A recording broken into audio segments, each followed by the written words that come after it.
가톨릭 신자들이 신앙생활을 하면서 느꼈던 알쏭달쏭한 가톨릭 교리와 전례, 교회 상식 등을 보다 쉽게 풀어드리는 시간, 슬기로운 신자생활.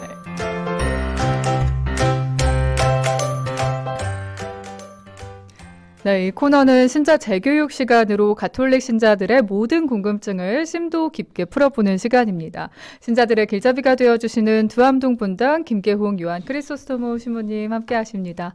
안녕하세요, 신부님. 안녕하세요. 네, 오늘이 부부의 날, 둘이 하나 된다는 부부의 날이래요, 신부님. 5월 21일, 네. 둘이 하나 된다. 이 직업병인지는 모르겠는데요. 네. 부부 그러면 네. 저는 우선 뭐부터 생각이 나느냐면 우리가 세례성사를 받으면 사제직을 받는다. 그래서 세례성사를 통해서 모든 신자는 다 일반 사제직을 받게 되고 저희들과 같은 신부들은 이제 성품성사를 통해서 직무사제직을 받는다. 그러니까 똑같은 사제직이긴 하지만 성품성사를 통해서는 직무로 사제직을 수행하는, 네. 또 세례성사는 일반 사제직을 받는다. 그래서 이 두 사제직을 표현을 할 때 따로 또 같이 이런 표현을 쓰거든요. 따로 또 같이. 따로따로 사제직을 받지만 실은 그 사제직의 본질은 다 같은 것이다. 따로 또 같이. 그래서 이제 미사 전례 안에서 직무 사제직과 일반 사제직이 이렇게 함께 결합돼서 전례가 거행된다. 이런 표현을 하는데 부부도 마찬가지지 않을까. 그러네요. 그러니까 부부도 뭐 우리가 이상적인 면에서 이심전심 일심동체 그러잖아요. 네. 그거는 말 그대로 이상일 것이고 현실은 분명히 아무리 부부라 할지라도 서로의 사고나 서로의 성향은 다른 거잖아요. 결혼을 했다고 해서 한순간에 그게 한꺼번에 합쳐지는 건 아니잖아요. 맞아요. 그래서 서로의 고유한 부분들을 존중하고 배려하면서 말 그대로 따로 또 같이 서로 화합하는 예술을 창출해가는 네. 게 부부 생활이지 않을까. 해보지도 네. 않은 놈이 아유, 별소리를 다 하네. 오늘도 핵심적인 말씀 감사합니다, 신부님. 부부의 날 모든 가정에 기쁨과 행복이 가득하길 바라면서 이 시간 시작을 해볼게요. 자, 슬기로운 신자생활 코너에서는 가톨릭 신자들의 궁금증들 풀어드리고 있고요. 청취자분들이 문자로 남겨주신 질문들도 함께 풀어보고 있습니다. 방송 들으면서 궁금한 점 있으신 분들은 100원의 정보 이용료가 있는 문자 샵 5005번으로 남겨주시고요. 빵 속의 빵톡도 이용해 주시면 좋겠습니다. 신부님, 지난 시간에는요, 네. 저희 예수님 부활 이후 승천까지 어떤 중요한 일들이 있었는지 짚어봤는데요. 오늘은 그 연장선 상에서 예수님 부활 후 40일의 그 기간이 교회사적으로는 어떤 의미가 있었던 기간인지 좀 살펴보면 좋을 것 같아요. 사실 정확한 답변을 드리기에는 참 어려운 문제입니다.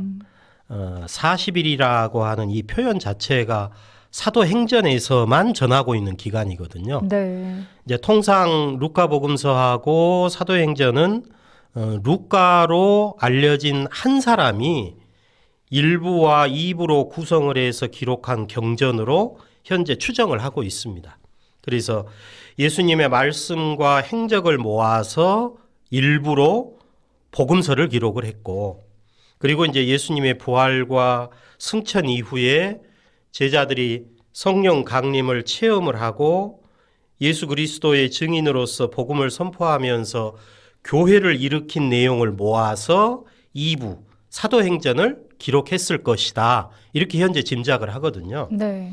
그렇다면은 기록자가 같음에도 불구하고 어째서 복음서에서는 예수님의 승천이 마치 부활하신 날에 이루어진 것처럼 전하고 있고 사도행전에서는 40일 이후에 이루어졌다고 전하고 있을까? 네. 그 의도를 헤아리기가 참 어려운 거죠. 네. 이제 그렇지만 납득이 가는 두 가지 이제 추정이 있어서 그 추정을 이 자리에서는 소개하는 것으로 대신하겠습니다. 네. 먼저 이제 이 두 가지 추정에 그 공통점이 있다면 40일을 하느님의 계획을 드러내기 위한 준비 기간으로 설정을 했다는 거예요. 마치 우리가 사순시기 40일도 거의 같은 맥락으로 우리가 받아들이고 있잖아요. 네. 그러니까 이 설정을 바탕으로 한 이제 첫 번째 추정이 뭐냐 하면 예수님의 부활과 승천 사이에 준비 기간을 40일로 둔 것은 예수님이야말로 세상의 유한성과 또 하늘나라의 영원성 사이를 넘나드는, 예수님만이 유일하게 유한성과 영원성을 넘나드는 그런 신비로운 분이다라고 하는 것을 일깨우면서 지상과 천상을 잇는 유일한 중개자이심을 드러내기 위해서 40일이라는 기간을 설정하지 않았을까. 그러니까 우리가 사도행전에 보면 예수님께서 40일 동안 제자들에게 부활하신 모습으로 여러 번 발현을 하셨다. 네, 네. 그리고 하느님 나라에 관한 말씀을 해주시면서 깨닫도록 준비시키셨다. 이런 표현이 나오거든요. 그래서 아마도 사도행전을 기록한 누군가가 바로 이러한 예수님의 유일한 중재성을 드러내기 위해서 40일이라고 하는 기간을 설정했으리라. 이렇게 이제 추정을 하는 거죠. 네. 그 다음에 이제 두 번째 추정은 뭐냐 하면 네. 복음 선포로 이루어지는 이 교회라고 하는 게 인간적인 계획이나 의도나 또 설계에 따라서 이루어진 게 아니고 하느님께서 친히 이끄시는 계획에 따라서 이루어진 역사라고 하는 것을 강조하기 위해서 40일이라고 하는 준비 기간을 두지 않았을까 이렇게 이제 추정을 하는데요. 그래서 이제 예수 그리스도의 증인이자 복음 선포자들인 제자들은 예수님의 가르침을 받고 교회를 이끄시는 성령을 받기 위한 준비 기간이 필요했다는 거죠. 네. 그래서 그 준비 기간을 구약 시대 때부터 쭉 이어져 왔었던 유대인들의 고유 개념인 40일에다가 설정을 하고 맞추지 않았을까.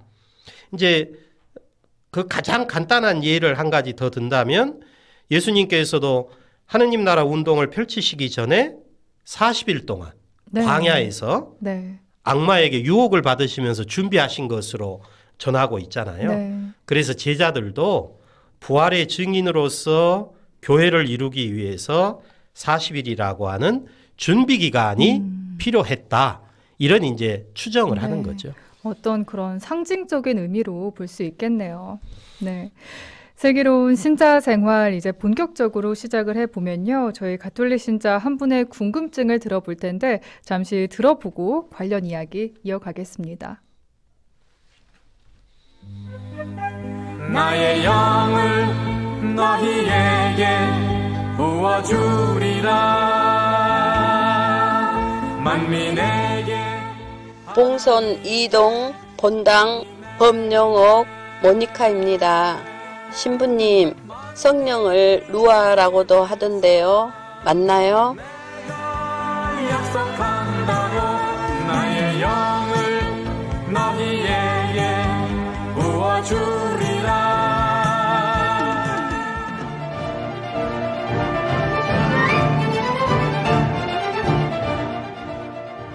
오는 주일이 성령 강림 대축일인데요. 가톨릭 신자로서 구체적으로 무엇을 기뻐해야 할지 알려주세요.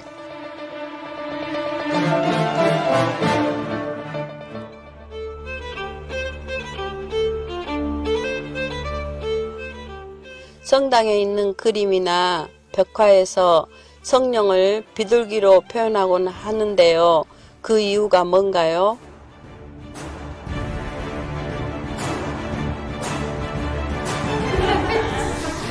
김계홍 신부님, 김계홍 신부님, 저희들의 궁금증을 풀어주세요. 파이팅!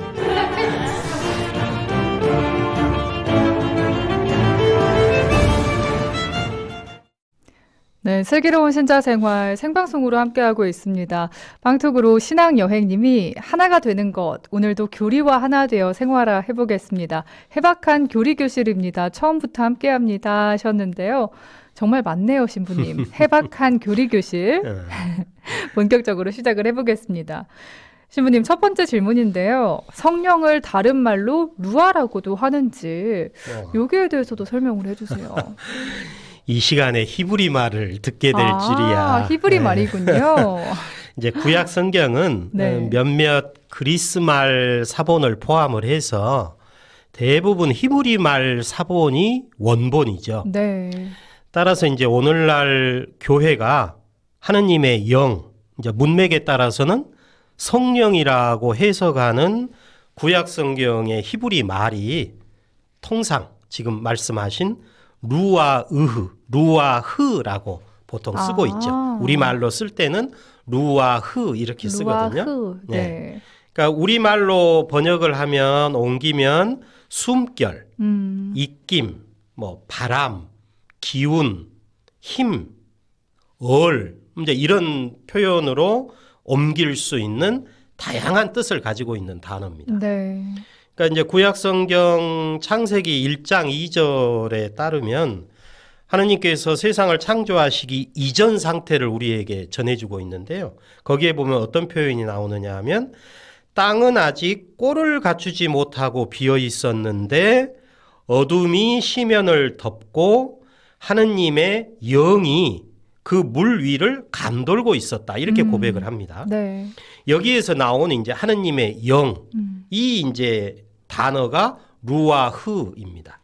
그러니까 또 창세기 2장 이제 7절에 따르면 주 하느님께서 흙의 먼지로 사람을 빚으시고 그 코에 생명의 숨을 불어 넣으셨더니 사람이 생명체가 되었다. 이런 고백이 나와요. 네.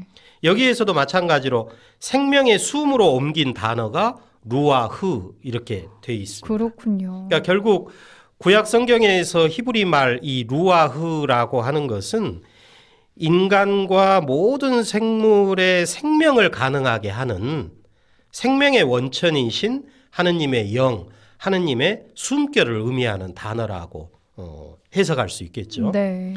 이제 구약 성경과는 달리 신약 성경은 처음부터 모두 그리스 말로 기록됐습니다. 그래서 이제 히브리 말 루하흐가 의미하는 내용이 신약 성경에서는 그리스 말로 표현이 되는 거죠. 네. 그 그리스 말이 뭐냐면 푸네우마라고 이제 우리가 발음을 합니다. 푸네우마. 네. 요한복음서 3장에 따르면 예수님께서 당신을 찾아온 그 최고의회 의원이었던 니코데모에게 이런 말씀을 하세요. 누구든지 물과 성령으로 태어나지 않으면 하느님 나라에 들어갈 수 없다. 육에서 태어난 것은 육이고 영에서 태어난 것은 영이다. 바람은 불고 싶은 대로 분다. 너는 그 소리를 들어도 어디에서와 어디로 가는지 모른다.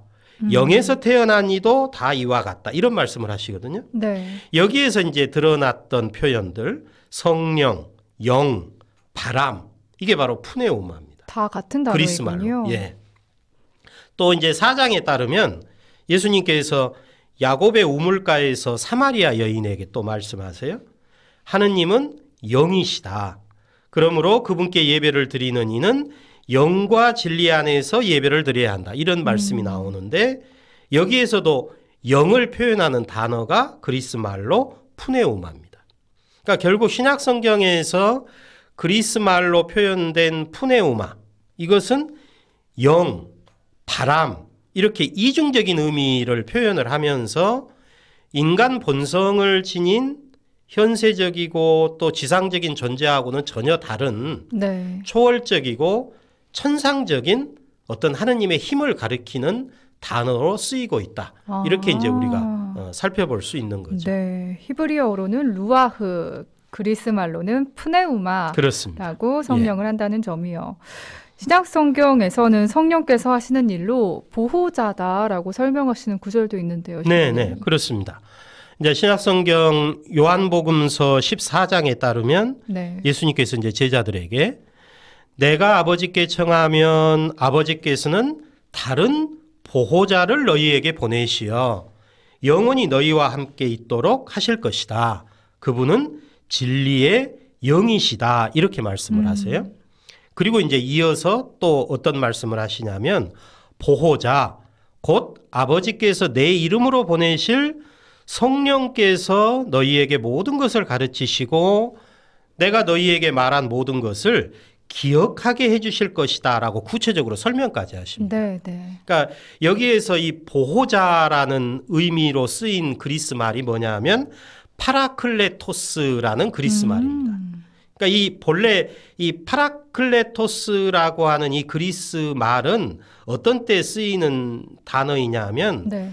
누군가가 고소나 고발을 당했어요. 네. 그러면 그 고소나 고발을 당한 일을 돕고 변호해 주도록 부름을 받은 누군가를 가리키는 용어가 파라클레토스입니다. 그러니까 우리말로 다시 옮기면 변호사, 협조자, 이제 이런 말로도 옮길 수가 있는 거죠. 네. 근데 이제 현재 우리 교회가 공용 경전으로 사용하고 있는 성경의 주석에 따르면 어떤 설명을 해놨냐면 성령께서 제자들이 진리를 깨닫도록 또 사람이 되신 하느님의 아들 예수님의 모든 면을 이해할 수 있도록 이끌어 주신다는 의미에서 변호사나 협조자로 해석을 안 하고 파라클레토스라는 단어를 우리 성경에서는 보호자로 옮겼다 이렇게 설명을 합니다. 네. 아주 친절하게. 네. 그러니까 이 보호자로 오늘날 우리가 성경 안에서 받아들이고 있는 파라클레토스, 이 성령께서 하시는 이 보호자 역할이라고 하는 것은 성자 예수님의 간청에 응답해서 성부 하느님께서 우리에게 보내주신 분이고 진리이신 성자 예수 그리스도의 언행에 대한 기억을 보존을 하면서 그 언행의 깊은 의미를 통찰할 수 있도록 제자들을 이끌어 주시는 존재. 이게 바로 요한복음서 14장이 얘기하는 보호자로서의 성령이세요. 참 깊은 의미를 가지고 있네요. 성령의 역할이라고 볼 수 있겠죠. 네. 이제 이와 함께 16장에 가면 예수님께서 제자들에게 이런 말씀도 하세요. 내가 떠나는 것이 너희에게는 이롭다. 내가 떠나지 않으면 보호자께서 너희에게 오지 않으신다. 그러나 내가 가면 그분을 너희에게 보내겠다. 보호자께서 오시면 죄와 의로움과 심판에 관한 세상의 그릇된 생각을 밝히실 것이다. 이런 말씀을 하시거든요. 네. 그러니까 결국 보호자이신 성령은 예수님께서 십자가 위에서 영광스럽게 되셔야 오실 수 있는 분이고 제자들과 함께 계실 수 있을 것이고 제자들에게 생명을 주실 수 있는 거죠. 그래서 성령께서 오시게 되면 예수님께서 죽음을 통해서 부활 승천으로 영광스럽게 되신 그 신비를 드러내실 것이고 세상의 죄악과 거짓을 들추어내서 바로잡음으로써 진리이신 예수님의 승리를 입증해 주시는 분이다. 이런 네. 의미로 우리가 이제 보호자이신 성령을 이해할 수 있는 거죠. 역시 성경에 비추어서 생각해 보니까 더 그 의미를 정확하게 알게 되는 것 같습니다. 오는 주일 성령 강림 대축일이기도 하고요. 부활 시기를 마무리하는 날이기도 한데 어떤 의미를 묵상하면서 경축하면 좋을까요, 신부님? 이제 방금 보호자이신 성령을 설명하기 위해서 요한복음서의 말씀을 인용을 했잖아요. 네. 그 요한복음서의 말씀을 이제 조금 더 살펴보면 예수님께서 계속해서 이렇게 말씀하세요. 그분 곧 진리의 영께서 오시면 너희를 모두 진리 안으로 이끌어 주실 것이다. 네. 그러니까 진리의 영인 성령께서 하시는 일은 하느님의 말씀이신 예수 그리스도의 가르침을 깨닫고 실천할 힘을 주시라는 분이라는 의미로 받아들일 수 있는 네. 거죠. 그러니까 사실 우리가 말이라고 하는 것은 귀를 통해서 우리 안으로 들어와서 이해가 되는 것이고 영은 바람이나 온기처럼 우리가 느끼는 거잖아요. 맞아요. 그러니까 결국 하느님의 말씀이신 성자 예수 그리스도께서는 세상 안에 사람으로 오셔서 하느님의 사랑을 우리에게 가르쳐 주시고 보여주신 분이셨고 하느님의 영이신 성령께서는 우리 안에서 하느님의 사랑을 느끼도록 이끌어 가시는 분이다라고 우리가 받아들일 수 있는 거죠. 네. 그러니까 말씀이신 성자 예수님이 없었다면 성령의 이끄심이 불가능할 것이고 성령이 없다면 세상의 시간 속에 들어오신 성자 예수님의 말씀은 아마 허공에 날려버린 그냥 맥없는 소리에 지나지 않았을 거예요. 이제 따라서 세상을 구원하고자 하신 하느님의 계획은 말씀이신 성자에 의해서 세상에 결정적으로 드러났고 성령에 의해서 완성되어 가는 걸로 이해를 해볼 수 있는 거죠. 네. 그러니까 결국 성령은 우리 안에 하느님의 생명을 불어넣어서 우리를 하느님의 사람으로 완성해 주시는 겁니다. 이제 그런 의미를 생각을 해 본다면 이제 며칠 뒤에 우리가 맞이하게 될 성령 강림 대축일, 지난 주일에 우리가 주님 승천 대축일을 보내면서 사도행전에서 어떤 말씀을 들었느냐 하면 성령께서 너희에게 내리시면 너희는 힘을 받아 예루살렘과 온 유다와 사마리아 그리고 땅 끝에 이르기까지 나의 증인이 될 것이다. 이 말씀을 지난주에 우리가 들었단 말이죠. 네. 이 예수님의 말씀이 실현된 날을 기념하는 날이 성령 강림 대축일이에요. 사실은. 성령께서 사도들에게 강림하셔서 사도들을 성령의 능력으로 충만하게 하시고 사도들을 통해서 예수 그리스도께서 선포하고 드러내신 하느님 나라의 복음을 온 세상에 선포하는 교회를 일으키고 성장시키고 완성해가는 구원의 신비를 경축하는 날이 성령 강림 대축일이다. 따라서 성령 강림 대축일은 교회가 탄생한 날이기도 하죠. 그렇게 보면. 네. 그래서 우리는 그리스도를 인류의 빛이라고 믿고 고백을 합니다. 우리가 믿는 이 그리스도의 빛이 교회라고 하는 얼굴에서 빛나기를 간절히 염원하는 날이 성령 강림 대축일이라고 말씀드릴 수 있을 것 같아요. 한 분이시지만 성부와 성자와 성령의 일치로 홀로 계시지 않는 하느님. 그 하느님께서는 성부의 구원 계획 안에서 성자를 파견하셔서 활동하심으로써 새로운 하느님의 백성을 부르셨고 또 성령을 보내셔서 새로운 하느님 백성 안에 머무르시면서 교회를 일으키시고 성장시키시고 완성해 가신다는 말이죠.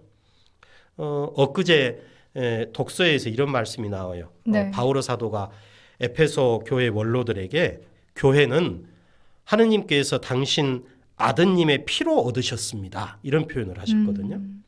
그러니까 하느님께서 당신 아드님의 피로 얻으신 이 교회, 에페소 원로들에게 바오로 사도가 성령께서 여러분을 그 교회의 감독으로 세우셨으니 여러분 자신과 모든 양떼를 잘 보살피십시오. 이렇게 권고를 하시거든요. 네. 성령 강림을 경축을 하고 교회의 탄생을 기뻐하는 성령 강림 대축일을 맞이해서 네. 오늘의 교회가 세상 안에 있지만 네. 세상에 속하지 않는 것처럼 그리스도의 진리로 충만한 공동체가 되도록 성령의 이끄심과 보호를 청하는 그런 날이 되었으면 합니다. 신부님께서 자세히 설명해 주셔서 저희가 보다 의미 있는 성령 강림 대축일 맞이할 수 있을 것 같습니다.